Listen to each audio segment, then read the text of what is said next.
তো আজকে আমি তোমাদের দেখিয়ে দেবো যে তোমরা কিভাবে নিজের মোবাইলে কোনো ডকুমেন্টস ছাড়াই অ্যাড্রেস চেঞ্জ করে নিতে পারবে, আর তার সাথে সাথে কিন্তু তোমাদের স্বামীর নামও অ্যাড করে নিতে হবে। বিশেষ করে যাদের বিয়ে হয়ে গেছে, আবার অনেক সময় আধার কার্ডে কী থাকে, বাবার নাম থাকে না, যার জন্য সরকারি কিন্তু অনেক কিছু কাজে দেখবে রিজেক্ট হয়ে যায়। তো সেটা দেখিয়ে দেবো যে ইনস্ট্যান্ট একদম সাথে সাথেই অল্প কিছু পেমেন্ট করে তোমরা কিভাবে আধার কার্ডটাতে নিজের বাবার কিংবা স্বামীর নাম ভরে নিতে পারবে এবং অ্যাড্রেসটাও চেঞ্জ করে নিতে পারবে উইদাউট ডকুমেন্টস, কোনো ডকুমেন্টস। এর জন্য আমরা কিন্তু মোবাইলের ব্রাউজারে চলে আসবো এবং ব্রাউজারে আসার পর এখানে লিখবো আধার। দেখো আমি আধার বলে সেভ করছি। এটা কিন্তু সবাই মনে রাখবে যে সবাইকে কিন্তু এটা প্রথমটা যেটা লগ ইন করবো আমরা, দেখো দুবার লগ ইন করে দেখাবো। তো প্রথমটা হচ্ছে কিন্তু যার আধারে চেঞ্জ করতে চাইবে অ্যাড্রেস এবং বাবার নাম হতে চাইবে, সেইটা প্রথম লগ ইন করবে। তো এখানে আধারে টাচ করার পরে দেখো লগ ইন বলে একটা অপশন এলো। এখানে কিন্তু আমি যে লগ ইন বলে অপশনটা আছে, লগ ইন এখানে ক্লিক করবো এবং লগ ইনে ক্লিক করার পর দেখো আধার নাম্বার চাইবে এবং নিচে ক্যাপচা। তো আমি আধার নাম্বারটা দিচ্ছি। দেখো এই আধার নাম্বারটা প্রথমটা হচ্ছে যার তুমি চেঞ্জ করতে চাইছো অ্যাড্রেস বা আহ, স্বামীর নাম কিংবা বাবার নাম ভরতে চাইছো তার আধারটা দিলাম। দেওয়ার পরে লগ ইন ওটিপি করছি। লগ ইন ওটিপি করার পর দেখো এখানে কিন্তু আমার আধার থেকে একটা ওটিপি চলে আসবে। এটা প্রত্যেকের ফোনেই চলে আসবে, নিজেরা মোবাইলের মাধ্যমে করতে পারবে এবং ইনস্ট্যান্ট সাথে সাথে হয়তো 2-5 মিনিটের মধ্যে দেখো হয়ে যাবে। তারপর আমি লগ ইন করলাম। লগ ইন করার পর আধারের যে আম, যে সমস্ত কাজগুলো হয় সেগুলো দেখো সমস্ত সার্ভিসটা দেখাচ্ছে। সার্ভিস দেখানোর পর এখানে মনে রাখবে যে এই যে অ্যাড্রেস আপডেট বলে, অ্যাড্রেস আপডেটেই কিন্তু বাবার নামও ভরা হবে, স্বামীর নামও ভরা হবে। তো আমি অ্যাড্রেস আপডেটে গেলাম। অ্যাড্রেস আপডেটে যাওয়ার পরে দেখো এখানে দুটো অপশন, এই জায়গাটা ভালো করে মনে রাখবে। একটা আছে আপডেট ইউজিং ডকুমেন্টস, ওটা ডকুমেন্টস দিয়ে করতে পারবে। আর ডান দিকে দেখো আপগ্রেড বলে একটা অপশন আছে, এটা নতুন দিয়েছে, কোনো ডকুমেন্টস ছাড়াই family member base address update. এটাতে কিন্তু আমরা ক্লিক করবো, family member base address update যেটা, সেটাই ক্লিক করে দেবো। এটা ক্লিক করার পর দেখো তোমার যে কারেন্ট অ্যাড্রেস আছে সেটা দেখাবে।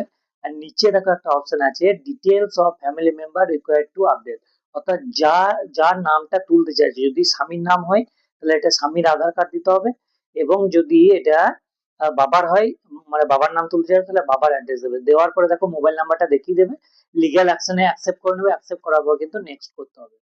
ঠিক আছে, নেক্সট করার পর দেখো এখানে কিন্তু এবার আমাকে একটা অ্যামাউন্ট পেমেন্ট করতে হবে।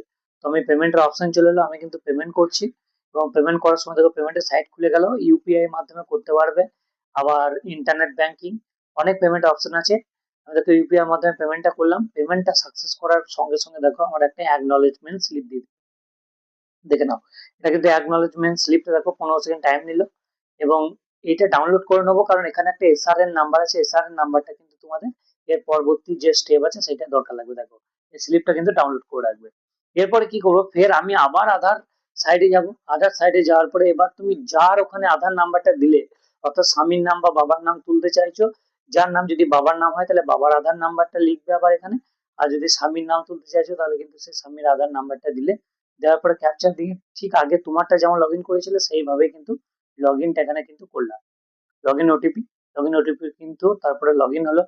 লগ ইন হয়ে যাওয়ার পরে দেখো নতুন একটা আবার ইন্টারফেস আসবে, ওটিপিটা আসছে দেখো। তাহলে প্রথমে কিন্তু যে চেঞ্জ করতে চাইছো তার, এবং দ্বিতীয়তে যার পরিবারে ঢুকতে চাইছো তার, অর্থাৎ বাবার বা স্বামীর। তো এই অপশন কোড আবার চলে এলো। এখানে দেখো উপর দিকে একটু তুলবে, উপর দিকে তোলার পর দেখো একটা অপশন থাকবে ফ্যামিলি মেম্বার রিকোয়েস্ট, অর্থাৎ তুমি যার পরিবারে ঢোকার জন্য রিকোয়েস্ট করলে সেই সেই যে রিকোয়েস্ট করেছো তার আধারটা যখন লগ ইন করবে সেই রিকোয়েস্টটা কিন্তু দেখাবে। দেখো ফ্যামিলি মেম্বার বেস্ট রিকোয়েস্টে গিয়ে আমি ক্লিক করলাম। ক্লিক করার সাথে সাথে দেখো এখানে কিন্তু এসআর এর নাম্বার চাইছে, অর্থাৎ তোমার যে প্রথম এসআর এর নাম্বারটা প্রথমে বলেছিলাম এটা ডাউনলোড করে রাখবে। এসআর এর নাম্বারটা এখানে বসালে, বসানোর পরে কিন্তু খালি জায়গায় টাচ করলে ওই অ্যাকসেপ্টটা জায়গায় চলে এলো। এখানে দেখো নাম লিখিয়ে দিচ্ছে যে কি নামে তোমার তোমার কিন্তু তোমার ফ্যামিলিতে ঢুকতে চাইছে সেটা দিল। অ্যাকসেপ্ট করার পরে কিন্তু এটাকে এগ্রি করে দিলে। ঠিক আছে, এইটা করার পরে তোমার কাজ শেষ। তুমি যার তোমার স্বামীরটা এটা লগ ইন করেছিলে বা বাবার, সেখানেও এই কাজটা করে দিলে। এইটা করার পর ফের আবার আধারে তোমার যে প্রথম লগ ইন ছিল ওইটাকে লগ আউট করলে, বা ফের আবার আধারে গিয়ে তারপরে তুমি যখন আবার তোমার আধার নাম্বার মেরে যখন ওটাকে সার্চ করবে দেখবে তোমার ওই বাবার নাম বা স্বামীর নাম। দেখো আমি ডাউনলোড করে দেখাচ্ছি, দেখো কেয়ার অফের জায়গায় কিন্তু ওখানে আমার নাম কিন্তু চলে এলো। এইভাবে কিন্তু তোমরাও নিজে বাড়িতে বসে কোনো ডকুমেন্টস ছাড়াই কিন্তু এইভাবে তোমরা আধারের অ্যাড্রেস, স্বামীর নাম, বাবার নাম বলে নিতে পারবে। ভিডিওটা ভালো লাগলে অবশ্যই শেয়ার করবে, সকলকে দেখার সুযোগ করে দেবে। এবং চ্যানেলটাকে সাবস্ক্রাইব করবে, ফেসবুকটাকে ফলো করবে। ধন্যবাদ।